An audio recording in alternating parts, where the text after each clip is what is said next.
road. Hello, Luke, and welcome to Hangar Talk. Hi guys, how are you? Doing good, sir. How about yourself? Doing well. You guys are West Coasters. I'm Midwest. It's been snowy, cold, and not very air show season. So, Ah, Braden's a uh, West Coast guy. I'm from the East Coast. I'm from Buffalo, New York. oh, So, okay. So you understand depression and gray and all that kind of stuff then. yup. Yeah, cool. awesome. So let's start with you, sir. How did you get into aviation? I will start off probably saying that I've probably got one of the coolest jobs in the air show world. Only because I get to interact with all sorts of cool, interesting people. Um, so actually, the background into aviation was actually kind of on my own. None of my parents or my family had anything to do with it. And when I was a kid, we ended up taking a vacation to Pensacola Beach, and I can remember being probably 4 or something, and the Blue Angels running down the beach, and I had no idea what that was, but it was that 1 second memory that sort of etched into my soul. So growing up, my hometown resurrected their air show, and I think the year after they had the Blue Angels, and all it took was an F-18 ripping over the house at Mach 9 or something. Not really, but uh, 29. in full afterburner, and wanting to become part of it all. So that's kind of where it all started, and kind of went from there in terms of interest. Nice. That's Awesome. awesome. And do you remember the lineup from the Pensacola Beach Well, show? so that particular, gosh, that probably would have been 1996. And it actually wasn't even the beach show. I think it was a random Tuesday or something, and the Blues were practicing there at Pensacola. So it was just by happenstance. But just one of those little like 1 second memories, right, that you remember, and Mhm. that's kind of the beginning of it all. And then when I was in middle school, fell in love with it again because with the Blue Angels in town. And when I was, I think, 14, I emailed the air show organizers and I said, "Hi, I'm Luke. This is cool." Hoping that really, I was expecting them to send me a poster or something from the show. And they said, "Why don't you come out to our next air show committee meeting?" Which is kind of odd to bring a 13-year-old to a meeting about insurance and smoke oil and airspace and that kind of stuff. But it was cool because it was behind the scenes, and then one thing turned to the next. I had a bunch of energy for it, and they gave me a microphone, and yeah, went from there. So very grateful for some people in the world to bring me in and let me express my overall joy of this kind of stuff. That's Wow, that's phenomenal. awesome. So I about your announcing career, how did that all get started? Did you have to go to college and get a degree like in journalism per se? No, actually. So when I did my first air show, uh, like I said, I emailed the organizers, and I was kind of a super shy kid growing up. And when there were sort of big groups of people, it was kind of hard to, get your voice heard and have the confidence to speak up and that kind of stuff. And I knew that if I wanted to do the air show announcing thing, you kind of have to become a little more extroverted and have some more confidence. And part of the reason I chose sort of this path was because I wanted to push myself in that regard. And I think that by choosing this, it would allow me to go places and see things and get to do something I enjoy.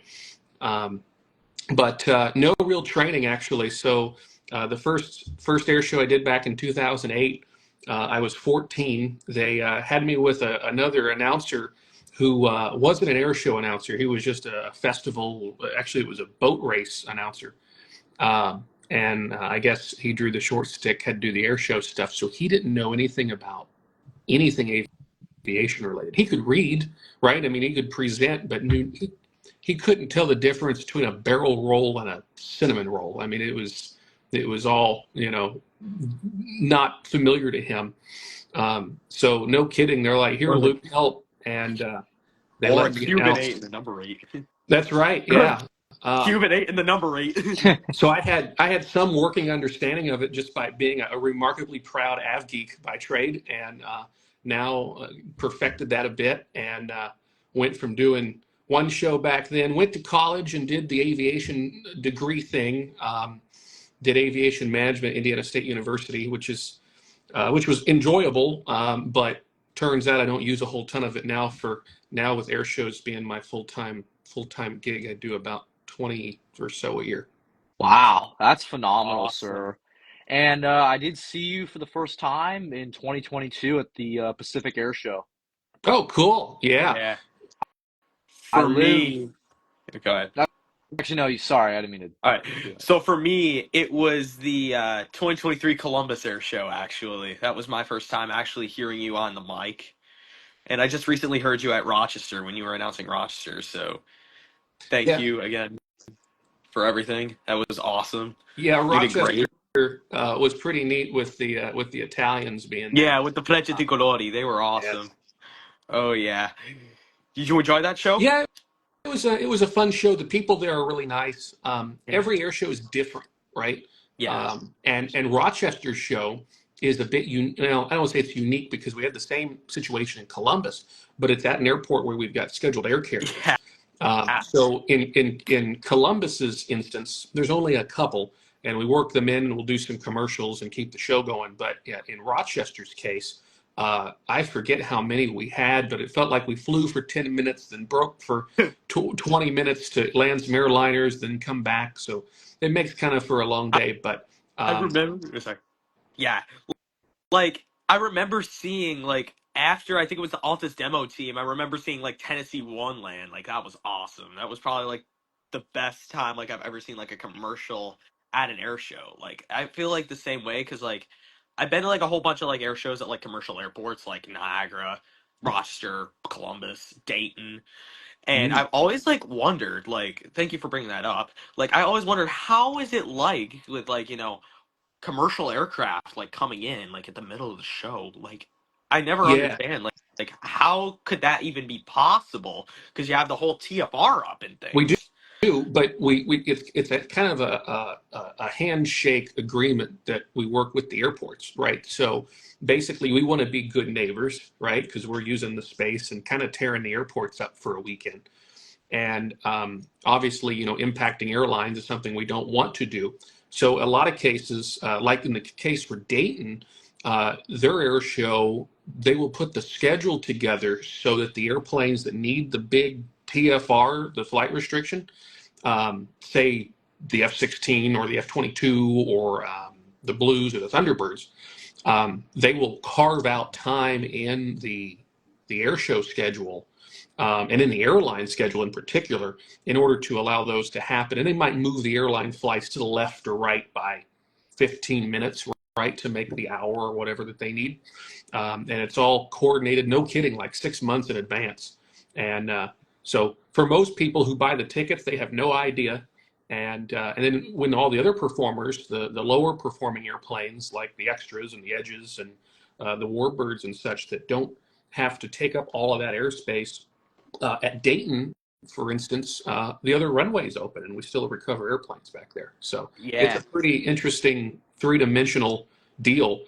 There's a couple of show sites that are that way. Dayton and Rochester are two that come to mind that have a lot of that. Yeah.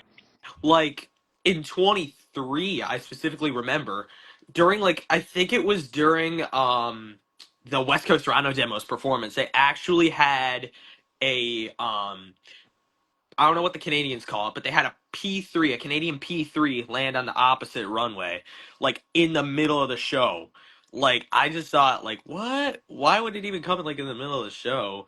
Because like obviously, like I thought they would have like the whole TFR up, but then Yep. that's when I like got to learn the secrets and stuff like that. Because I have a couple friends of mine that work at the Dayton Air Show, and they sent me the schedule, and then it said like, okay, we're gonna let the Charlotte flight come in at 1400 and then we're gonna give the mic to the Thunderbirds at 1415 or Yeah. something like that. Like I'm like, wow, how could they coordinate that? Well, yeah. Like it's It's interesting. it's all timing, and actually, it all comes down to the air boss or the air bosses, if the case may be, as sort of a back and forth relationship of who owns the airspace, right? So if you got something going on in front of the crowd, and it's, we know that the Aurora, the CP-140 you're talking about, is going to Oh, show up. that's what it's called. They can then, they with communication and with the brief can say, hey, that's a safe operation, that's deconflicted, and in some cases even just draw a hard line between the air show side of the airport and then the commercial side of the airport, and let it be all safe. Of course, you can't do it with the Blues and the Thunderbirds just because they, are moving and take up a whole bunch of They're space. like within, like, I think, isn't it like a 5 mile radius of the airfield or Yeah, like it's the show line? 5 miles surface to 15, sometimes 18,000 feet. It's a Wow. pretty big chunk of Oh, space. so it's like a huge, like, basically like a whole like circle, Yep.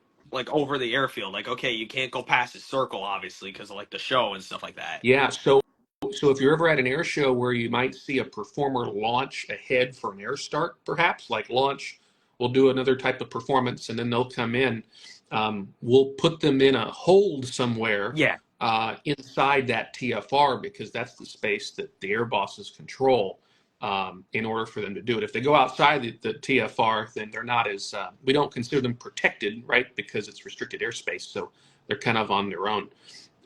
But yeah, it works really nice, and it keeps also from having little GA airplanes show up because they didn't check NOTAMs and stuff. Okay, gotcha. That Oh, actually happened at March when I was at the SoCal Air Show in 2023. A Prime Air 737 took off just after or just before the West Coast Rhino demo. hmm. And speaking of March, will you take that show April 12th and 13th? I will not actually. So I've got about 24 shows this year lined Holy. up. I'm about to release the schedule. I'm waiting on one more to commit. We're just waiting on the final. It's later in the year, but plan Okay, on gotcha, releasing gotcha. that for next week or so. But actually, will be that particular weekend. I'll be at Marine Corps Air Station Beaufort for the Nice. Beaufort Air Show, and then actually the beginning of the season starts with Davis-Monthan Air Force Base in mid March, and then followed by Barksdale Air Force Base in Louisiana, home of the B-52. And then we've got Nellis after that, early April, and then Beaufort. Sweet. I will Cool. be at Davis-Monthan. Very good. Yeah, that'll be a good show. I just got a couple of emails about the CSAR demo we're going to be doing there with a couple A-10s and some F-16s and That's an gonna be sweet. Wipers. HC-130 Yes, and that sir. kind of stuff. So kind of a mini CAD demo like Nellis almost, just on a smaller scale there at DM. Um, Nice. we have a question from Max the Aviator. Are you going to be at Daytona Beach Aviation Day coming in March? I will not, sadly. I'll be at Barksdale, but I've heard a lot about that event. My buddy Jack Frankie is actually the organizer for that, and wish him all the best. And I'm sure it'll be a fun deal. Nice. So I actually have another question for you, if you don't mind. Do you have to do anything after the shows that you announce are over, or are you just free to go right home? My mom was actually curious about that. Yeah, so typical air show week for me actually starts on Tuesday. Ooh, Well, actually, I'll forward it to Wednesday.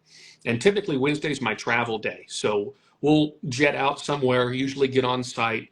It's also nice to be on site at a location too, because you can get a lot of questions answered because, air shows are big, complex events. Directors are running in 45 different directions. So getting there is kind of nice, get a lay of the land, figure out how it feels. And I think that helps later on in the weekend. Thursday is typically a big arrival day for most of the performers and the statics, but from the announcer point of view, it's actually a day that we typically do our tabletop exercises for crash fire rescue and that kind of those types of things. So that usually will happen. We'll talk rules of engagement, how that works. I don't really have a big part in that besides kind of sitting and watching, but it allows me to have an understanding of, in the case something negative happens, how will that be dealt with? What are the specifics to this site? And then weigh in if needed. And then last minute preparations Thursday night. Friday is a full rehearsal at most show sites. Most of the Air Force bases and the military bases will have a friends and family day, so that's as much of a show day as the weekend. And then Saturday, Sunday, all of those, Friday through Sunday, sort of, rinse and repeat, where we'll brief in the morning with the air boss, and then usually go straight out to the site and start flying. And then to kind of answer your question, usually post the air shows, we'll debrief, much like the Blues and Thunderbirds do, just sort of internally. And then usually we end up grabbing some dinner, and then if it's been a long day, maybe it's an early night to bed so we can be ready for the next day, or if there's things that we need to fix for the rest of the weekend or something, right? And that's what Friday's important for too, from a rehearsal. It's important for the pilots, but it's crucial for me too, because it allows me to get an idea of, especially for an act I haven't worked with before, to maybe do some fixes on the presentation if needed. And then usually Sunday after the show, kind of the same deal, and maybe it's time to relax a bit Sunday night if I'm not traveling home. And then Monday's a travel home day, and then try to do some laundry. And then Tuesday's kind of a prep day, and then it's a repeat. So it depends on the schedule. I've got a couple of shows this year where I'm actually going from one show to another. It'll be on the road for a couple of weeks at a time. So Oh that's wow. the downside of it all. But it is fun, and it's cool to be around some fun people. Oh yeah, you bet 100%. And I've actually done some announcing in my life. Oh Uh, yeah, Yesterday I helped announce players as they were coming up to the plate for the varsity baseball team in my high school. And then when I was in fourth and fifth grade, I did a softball game for my mom's students, like, and staff. nice, cool. Did you enjoy it? Oh yeah, Yeah, so fun. Everybody liked it. Yeah. I only narrate for a couple virtual demo teams, and that's pretty much it. yeah. I had my fair share of time in a couple different flight simulators growing up, and had a bunch of friends that still do it here and there. A lot of fun, and if I'd do more of it if I had more time, if I wasn't out doing all the real stuff. So glad to hear that. Oh Awesome. yeah. Awesome, awesome, awesome. So back to like the whole airshow schedule thing. Do you know if you'll be taking Dayton now that Rob Ryder retired? No, haven't heard from Dayton. Actually, that weekend I'll be in Ypsilanti, Michigan for Oh, Thunder you're Over Michigan. gonna do Yep, Ypsilanti? Oh, I have a with friend the of mine that's going to that show. yeah, uh, I think the theme this year's TBM Avengers. So Yeah, they Nice. got 13 of them. Yeah, that's 13. insane. Yeah. Like I was just randomly scrolling on the airshow stuff thing, and then next thing you know, it just says like TBM Avenger X13. I'm like, what? yeah, Is that a yeah. typo?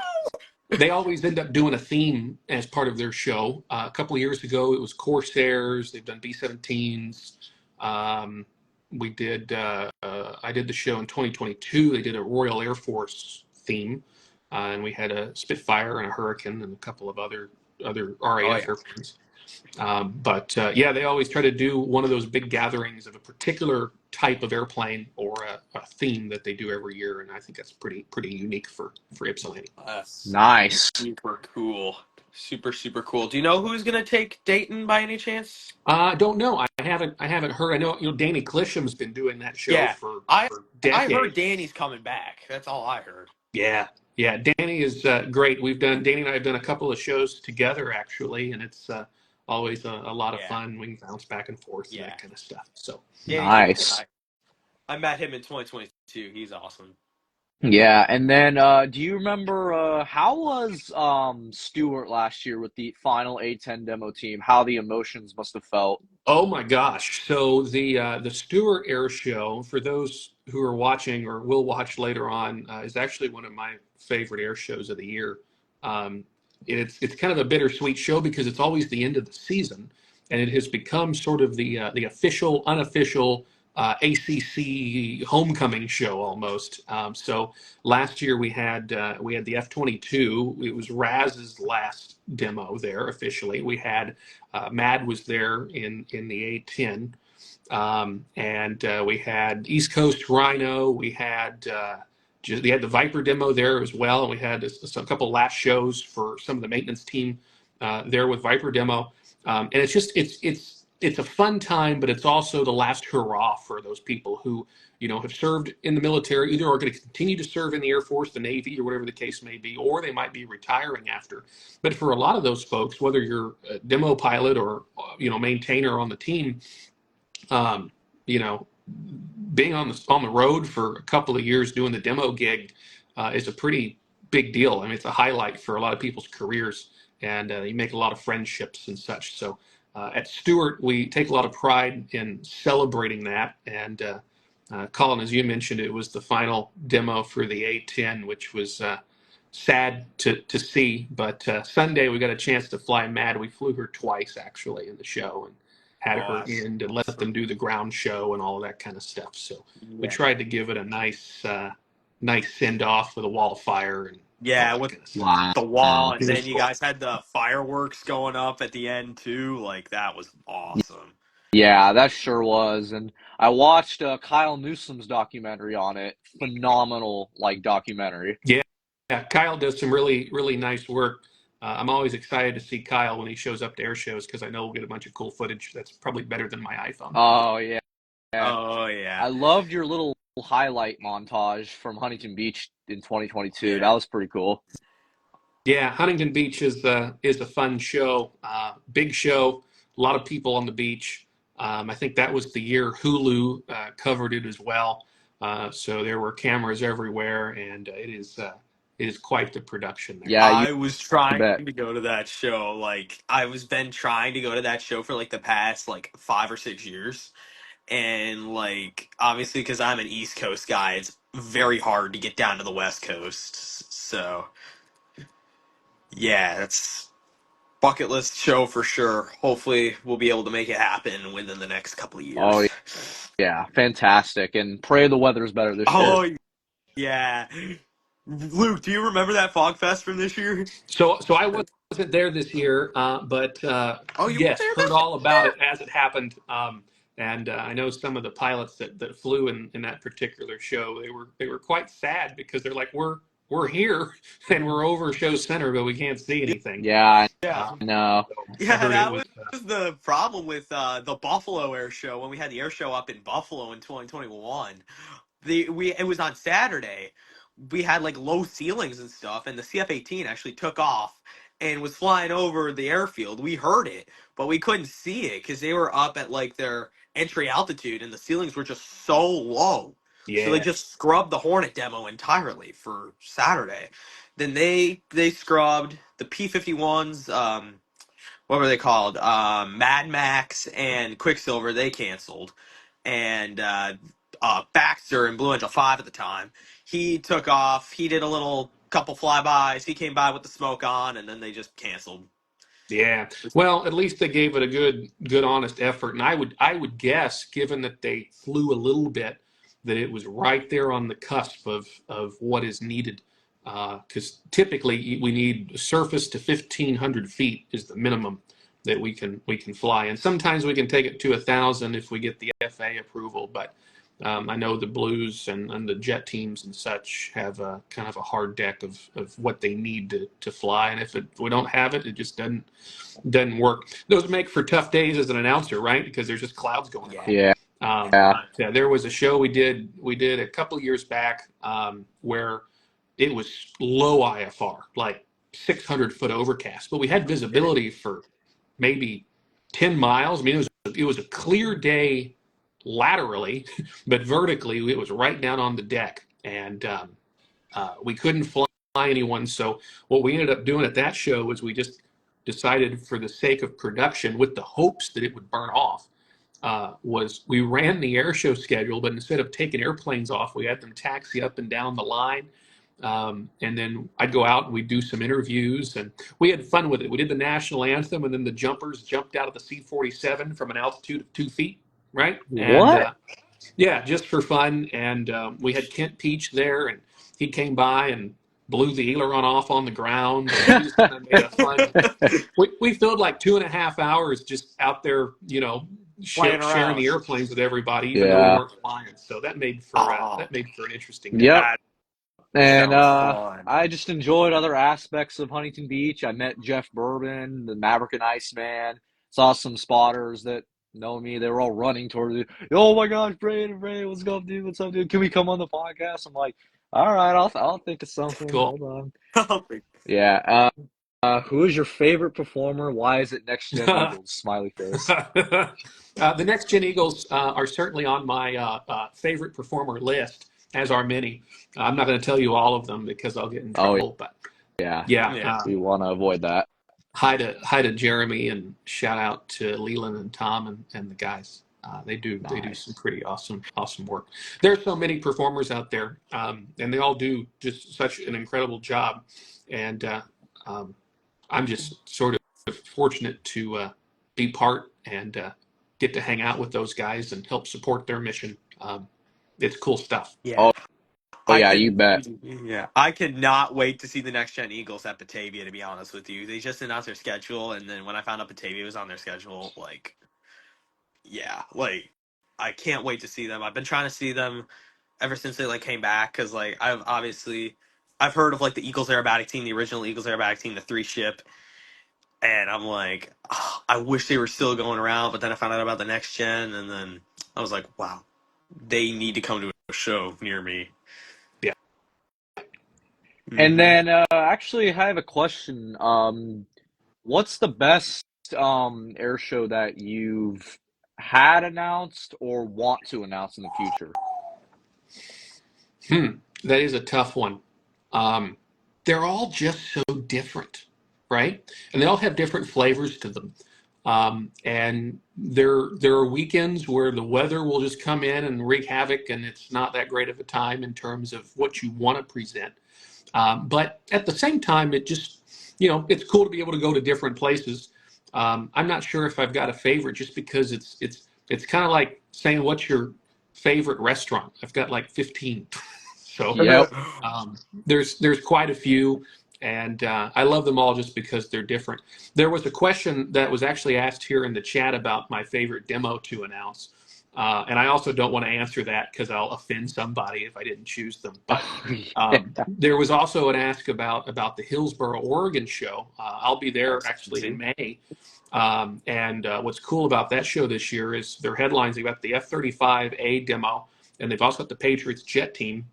And I Sweet. think Rob Holland is flying that show, and I'm not sure if Rob has flown a lot of Pacific Northwest shows here as of late. So I think that'll be really, really exciting for the Hillsboro folks. I love announcing for Rob. He is such an artist at what he does, and his routines are also very consistent, so it allows me to study it. And when he does his Leo roll The Leo rolls or the the computer best. roll, Oh I'm yeah. able to sit there and rattle it off each movement all the way through, and it's good production, I think. So Absolutely phenomenal. And I love watching Rob.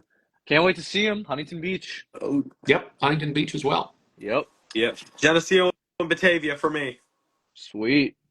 How about Yeah. McMinnville? Thoughts on the snowbirds? Yeah, well, it's actually been a couple of years since I have seen the Snowbirds. I've always adored them just because the routine is so uh, different from the Blues and Yeah, the Thunderbirds, right? more Um, peaceful, more cute kind of thing. yeah, it's a different display, a little more European as it pertains to having multi-ship airplanes, jet trainers, big formations, that kind of thing.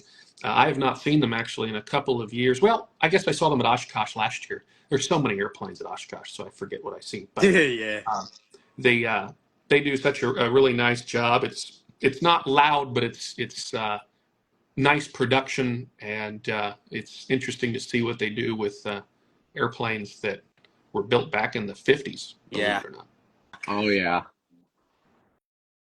And then do you ever train if Rob Ryder stops training the new Blue Angels or new Thunderbirds, will you take over that in the future? I'm not sure if that's something that they wanted to do. I'm sure that's something we could step up to the plate.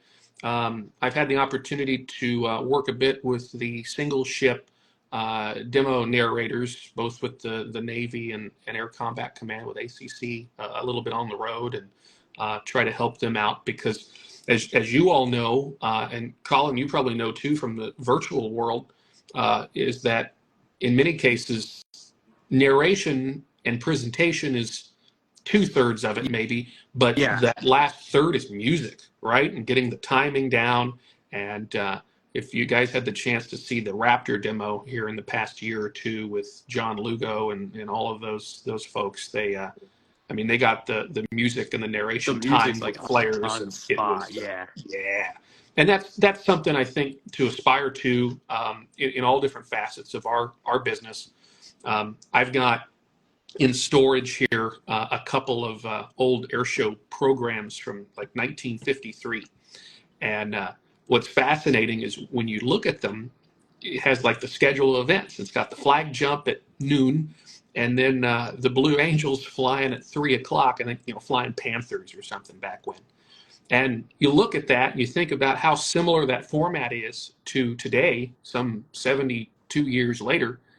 Um, we haven't innovated much in terms of the format, but we're seeing a lot more night shows, which is exciting.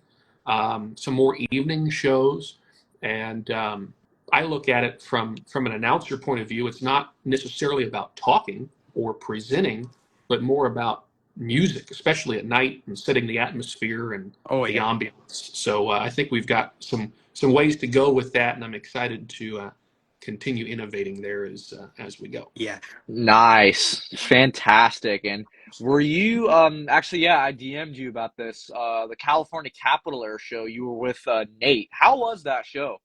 Yeah, California Capital Air Show is fabulous. Actually, Darcy and Angela and the team there are grade A human beings, and helped us a lot on a project that we did in Kansas this past year in Topeka for a night show there.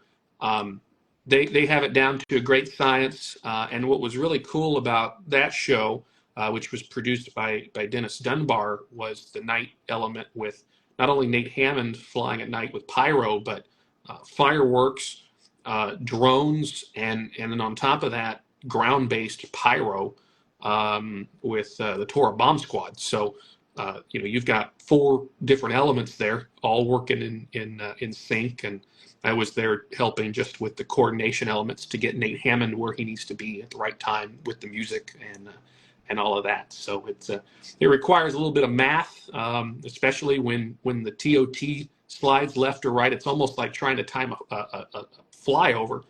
Um, but we've gotten pretty good at it, and it's one of those things where it's good to have some sets of eyeballs just for safety, and because there's just a lot of moving parts. But boy, it is remarkable to watch.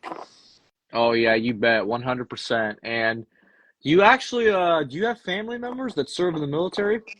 I had an uncle that served in Desert Storm, actually, and Wow. was airborne, jumped out of C-130s. But and I think I've got some great uncle. I think that we think was a B-17 gunner in World War II. Sweet.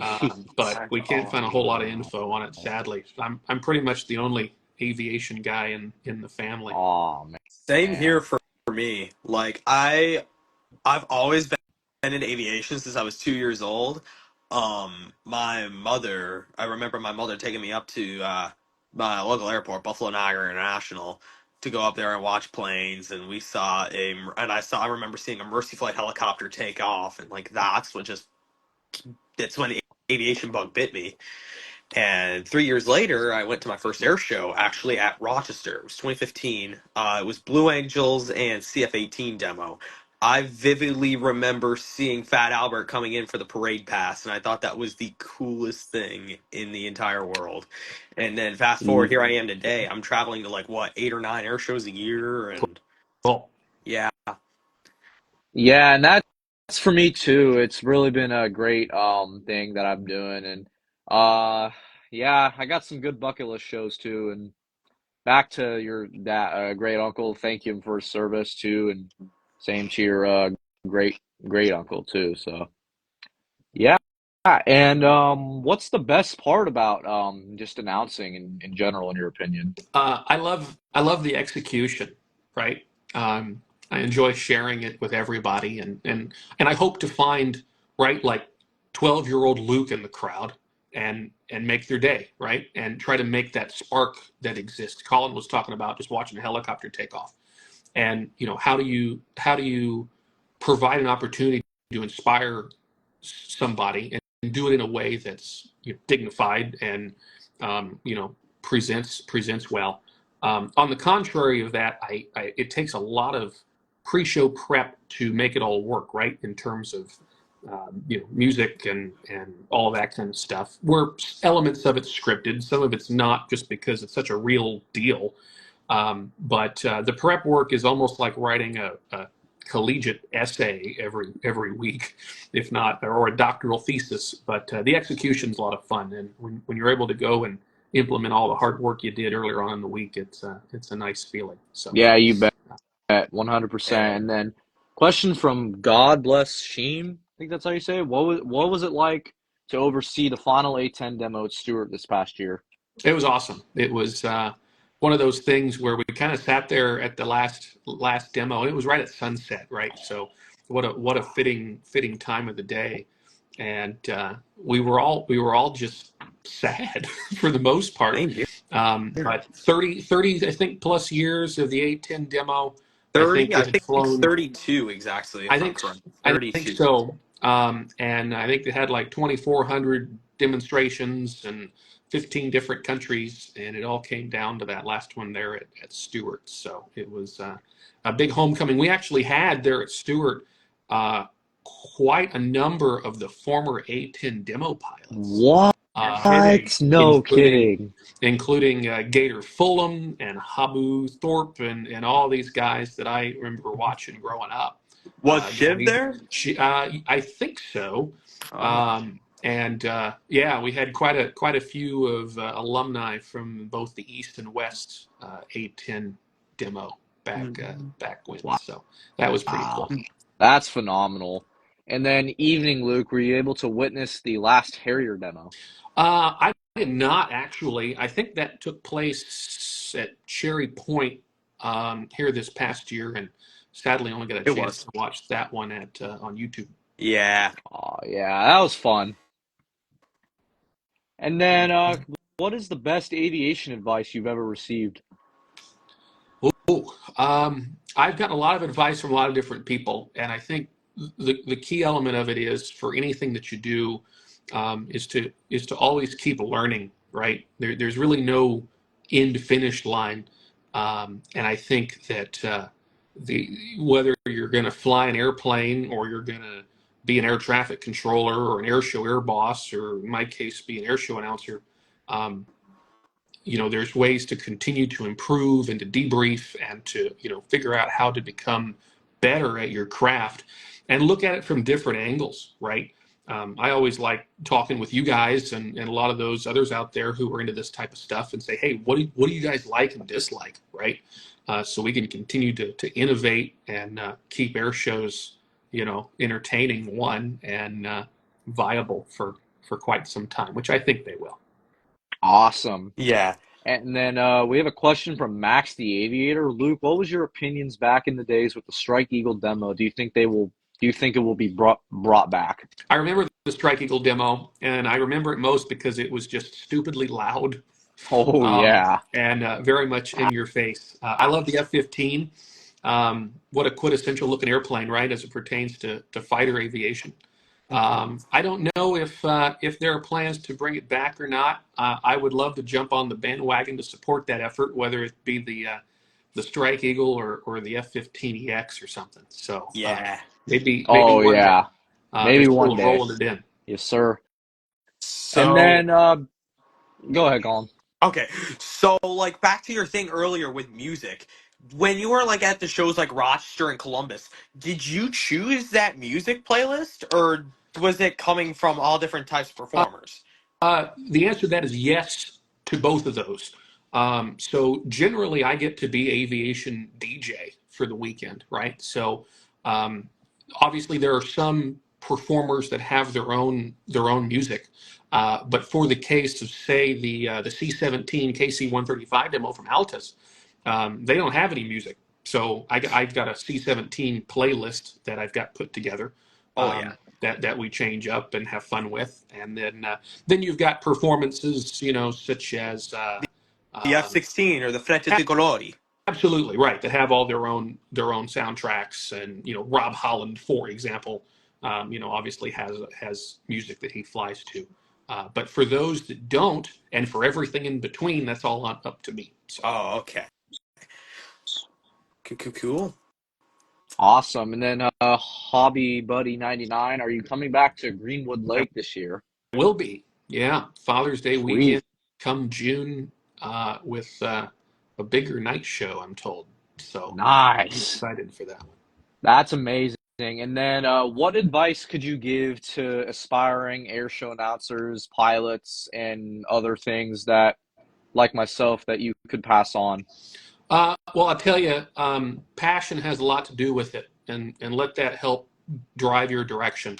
Um, it's fun to interact with a lot of young people. I'm a former young person.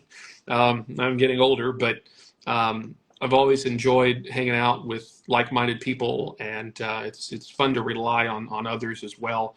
I mean, I've got some buddies from my fun flight simulator days that to this day, no kidding, still help me on curating soundtracks, for example. Like, half of the big, capabilities demos we do in some places, and the music is a lot of the work of a couple of friends of mine as well. So, don't feel bad on leaning on some others for help. And yeah, I mean, let the passion drive. It's worked for me, and I think those who are passionate about what they do are good at what they do. You bet. That is very great advice, and thank you for that, Luke. Can you pre-chance talk about what your time was like in the YS flight, people you met along the way? Yeah, I touched base on that a little bit earlier, just from the flight simulator world, and I'm going to poke on another buddy of mine, but we were talking about the next gen Eagles earlier, the two ship of the Christian Eagles new on the circuit, and Leland, who's their team lead, actually did a lot of his time in the virtual world with a two ship aerobatic team that I think he had on flight simulator, and believe it or not, even my buddy Nathan Hammond, the ghostwriter, Oh yeah, name. actually he actually put his routine together growing up on a flight simulator. So the routine that you see him fly today in the day show is actually started there. So what's cool about the simulators is that it doesn't simulate real risk, and it certainly doesn't simulate the psychological elements of G's and heat and all the other things associated with the human factors. But what it does help with is just like situational awareness, and if you're doing formations, rejoins, and all that kind of stuff. So Nate Hammond and I have always joked if we had an aerobatic team, we would end up with some really super duper flight simulator rigs and fly on there like 90 times before we got in the airplane, just to get our minds on straight as a briefing tool. Sweet. Sweet. And oh god, what was I gonna say? So oh god. So with the announcing that you do for Hammond, this may sound like a dumb question, but is that a recording, or do you actually like travel all the shows with him? Yeah, so Nate Hammond's routine actually has a canned track. Michael Goulian has the same with Rob Ryder.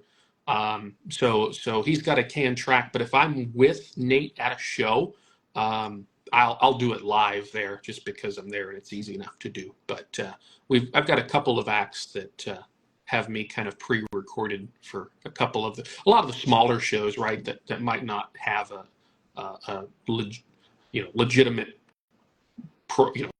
bona fide air show announcer or something. They might want to use that. So Sweet. That's interesting. And speaking of Michael Goulian's, did I hear you do it at Huntington Beach in 22? Oh, yeah, that was you. Okay, because I thought it was Rob Ryder for a minute, but I was like, nah, that's too high. That's too. I don't want to It's say high. too not Rob Ryder-ish. yeah. Yeah, not Rob Ryder-ish. Well, so for that particular show, I think Mikey had I think maybe one of his crew didn't have a chance to make it to be down there. Plus, you've also got at Huntington Beach. Trying to remember back a couple of years, I think we were operating out of 4 or 5 airports, Oh, right?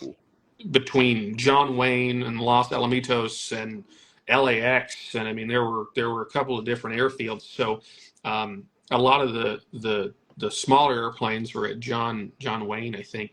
But again, it's LA and traffic and that kind of stuff. So I don't think his guy was able to get down there with the Rob Ryder in a box, The right? Rob For Ryder Oh yeah, box. his Rough Riders routine. box. So yeah, I think Mikey, we talked about in the brief, he's like, hey, I need you to do this today. And it worked out really, really good. We hit all the cues. Sweet, that's fantastic. And then actually on Thursday, because I played baseball at the time, when I was practicing, I saw Guardian of Freedom fly over the baseball field. I was like, oh, no Cool. kidding. I didn't get smacked in the head with the ball. Don't worry, it was during a break. Yeah. Well, you might have a better career in aviation than baseball if that's the Yeah, case. you bet. Oh yeah. And and then last question is, where can viewers go to find your schedules and where you're going to be announcing this year? Yep. So it's at Airshow Luke on all of the socials, and or LukeCarrico.com is the website. I just updated that here for this season, and then probably next week we'll be dropping the whole schedule this year. I've got I think 24 coast to coast from New Hampshire to Arizona to Japan again this year. So there's quite a big list of air shows, and I'm looking forward to every single one of them. Nice, and I can't wait. Yeah. And anybody else have questions for oh wait, did you meet anybody at Oregon International Air Show last year? Yeah, Sorry. yeah, we met Kyle there and his mom, and had him come hang out a bit there at the Oregon show at McMinnville, and I'll be back there again. Gosh, I feel like I've given you all half my schedule already. So Sweet, little preview access for people Oh watching. yeah. And are air show announcers required to attend the brief?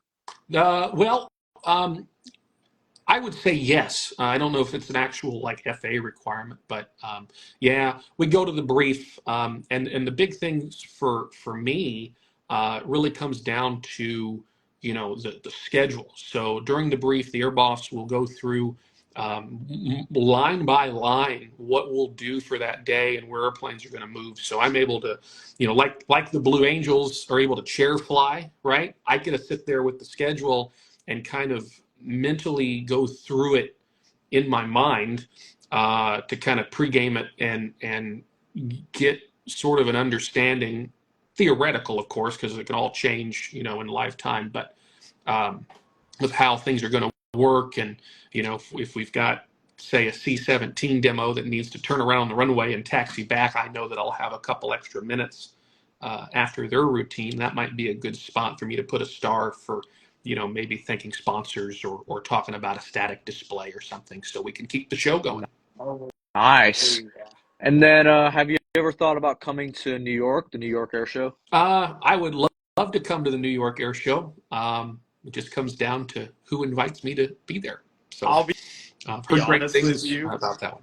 I was never a big fan of that air show. It's it's mainly because of obviously I've been going there since it was up at Stewart. I was there actually. My first time at the New York Air Show was there last year at Stewart in 2019, and then ever since when they downgraded it to or I wouldn't say downgrade, but moved it to the Orange County Airfield, it just would never be the same again as it was at Stewart. So Oh Yeah, yeah. it's almost kind of like a remote show in some cases, just because of the smaller airfield. yeah, But Oh, except for okay, the gotcha. Warbirds and Michael Goulian and that, yeah, just only the military air combat command jet teams, stuff like that. yeah, they typically need a bigger runway and support equipment and that kind of stuff that they probably can't fit there at Orange County. Though I bet that Orange County might be logistically an easier site for the organizers. So that's probably the reason. Oh yeah. So there's no Oh, interferences, I guess. Well, yeah, plus sure. And just Stewart Airport. I'm not sure if they've got commercial service there, but I know they've got the guard base and I was gonna so ask forth. that actually. I was gonna say, hey, does Stewart actually have any commercial operators there or something? But No.